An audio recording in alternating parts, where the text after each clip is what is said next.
Paulus se brief aan die Efesiërs is van onskatbare waarde vir elke gelowige.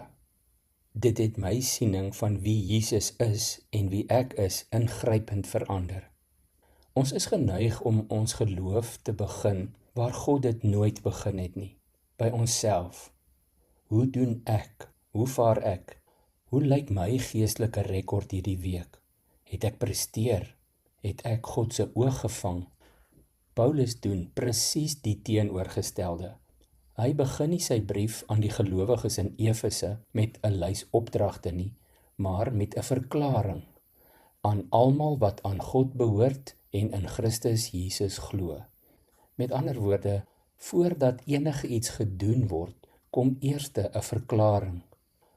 In Efesiërs 1 word ook jy en ek daaraan herinner dat ons identiteit nooit verdien word nie. Dit word ontvang. God het ons in Christus uitverkies voor die skepping, voor die grondlegging van die wêreld. Dit is nie God se reaksie op jou prestasie nie, maar sy genadige besluit. 'n Autonome besluit wat God geneem het oor die mense wat hy geskape het, nog voordat enige iemand iets kon doen. Ons word nie kinders omdat ons sekere reëls of prosedures gehoorsaam het nie, maar ons is gehoorsaam omdat ons kinders is.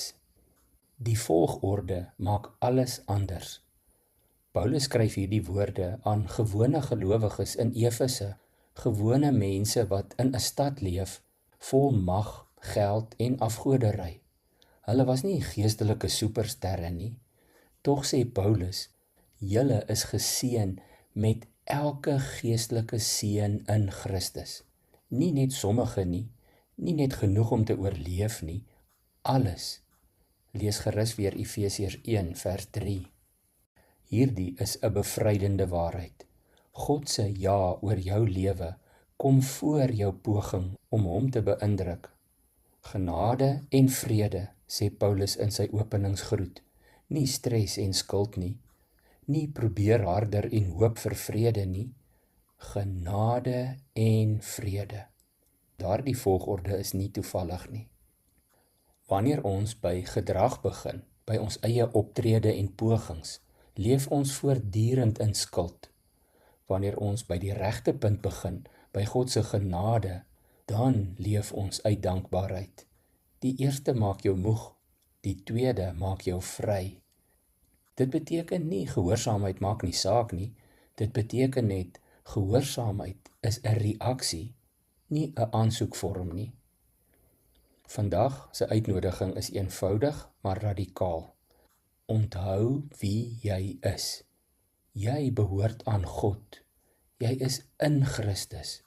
Jy is gekies, geliefd en aangeneem. Begin daar. Alles anders vloei daaruit. Kom ons bid saam.